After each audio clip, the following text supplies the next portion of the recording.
plus contracts. Meanwhile, also in the West, LeBron James has facilitated a new-look Lakers squad, corralling more star power with the addition of Russell Westbrook and also Carmelo Anthony.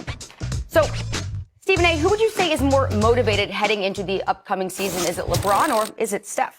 I'm going to say Steph. I understand what LeBron was saying the other day, and I'll leave that to you, Max. But I'm going to say Steph Curry. You signed. There's no player in the history of basketball that signed two $200 million deals. That would happen to be Steph Curry. That's what he did. And let me be very, very clear to speak to the greatness of Steph Curry. He signed for $215 million over 4 years, averaging $53.75 million per year. And no one on the planet blinked.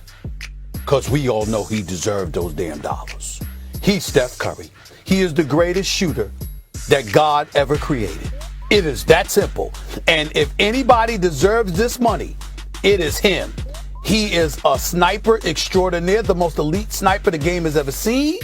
And he is absolute box office because unlike some people like Kawhi Leonard, he actually markets and promotes the brand he represents as well as the league. And so when I look at it from that perspective, and I think about what they had to go through the last 2 years without Klay Thompson. Been 2 years. Now, I know last season was truncated because of COVID-19, and we get all of that.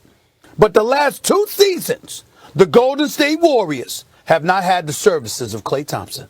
And if I'm Steph Curry, who went to 5 consecutive NBA finals, who won 3 championships in that period of time, and I had to suffer what I had to suffer through the last 2 years, the only person hungrier than me, or just as hungry as me, might be Draymond Green. That's about it. They can't wait for Klay to come back. Klay can't wait to come back. And Klay, one of the top 5 shooters in basketball history, and a Hall of Famer already. The opportunity that Steph is looking at for them to reunite, with everybody talking about the Lakers and the Clippers and all and Phoenix and all of this other stuff. Lord have mercy. Look out for the Golden State Warriors. They are coming. Steph Curry, I'm going to need a lower third for him pretty soon, the way you have it for LeBron, Stephen A., because I'm accused of being a lower third. I'm going to need one for Steph when I talk about him, the way you need one for LeBron. Great family man, philanthropist, et cetera, et cetera. Because I'm accused of being a Steph Curry hater. One of my favorite players in any sport ever to watch, a miraculous player to put your eyes on.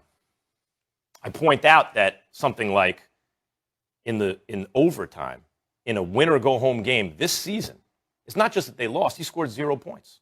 I just pointed that out. Doesn't mean he's a bad player. He's a great player. But I point that out. I just think it's important, Max, that you remind people at the time you had more hair, no crew cut on the side, and you didn't have any facial hair. That's the last time. That's when that was going on with Steph Curry. I just want to let the world know that. No. I mean this season.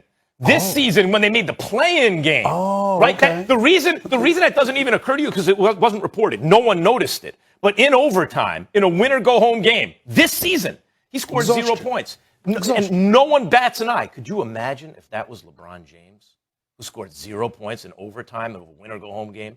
We would be killing him. And that's because LeBron is compared to the GOAT, Michael Jordan. He is playing against a ghost for the title of greatest of all time. He's running out of time. He's getting up there in age. He has a super team around him, even though it's imperfect parts, but still super talented.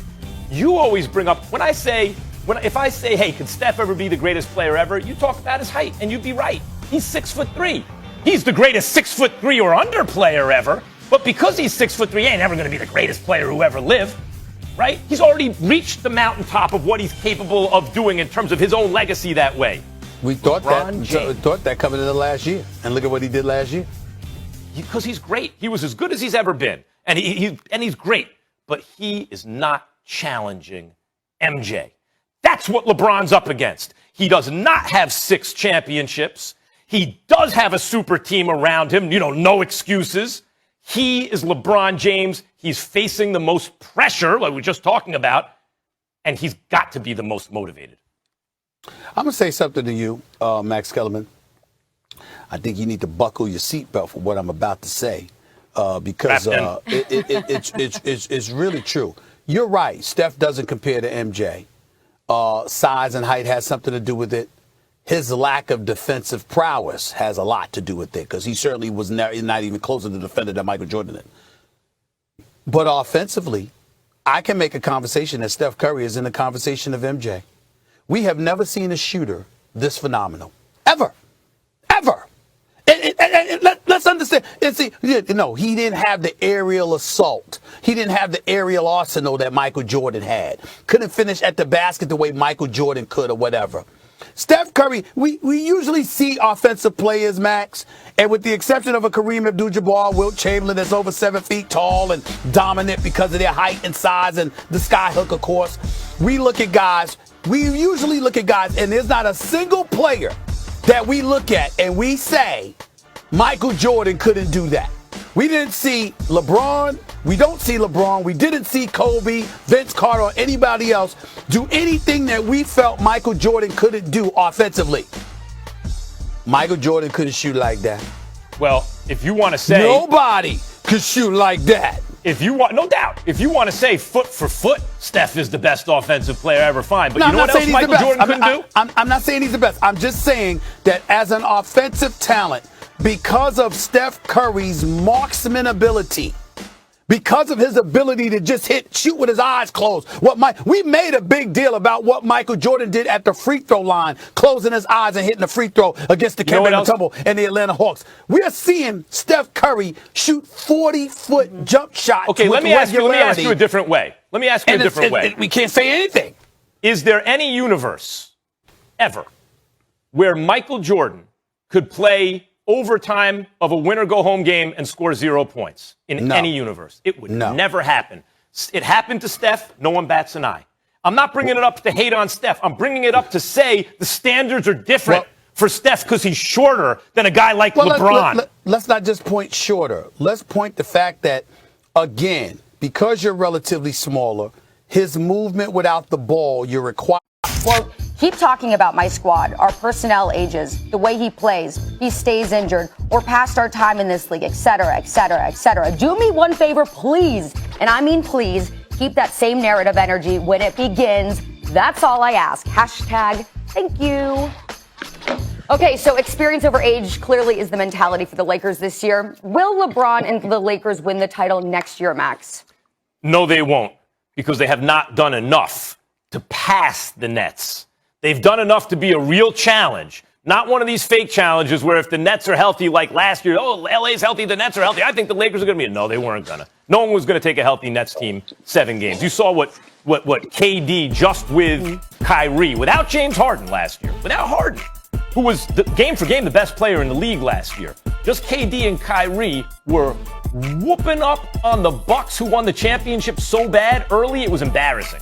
It was a mismatch. That without Harden, who was the glue guy, the guy who made it all work, who was running really D'Antoni's offense and all of that. Now, what's happened since then? If the Nets are healthy, they have, I want you to think about this carefully, Marcus Spears.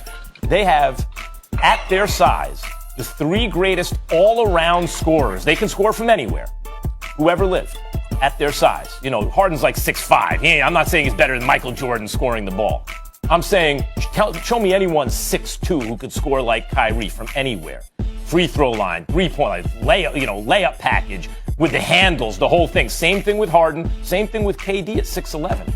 3 greatest scorers from anywhere who ever lived at their size. Now, what else do they have? We saw Blake Griffin posterize Giannis last year in the playoffs. Why is that significant? Blake's value was never because of some refined skill. It's because he could do that, and he's your 4th option. And Joe Harris is your 5th option. Now you got Patty Mills off the bench. I'm sorry, the Lakers made a lot. That Westbrook trade was amazing for them. People who criticize it are out of their minds.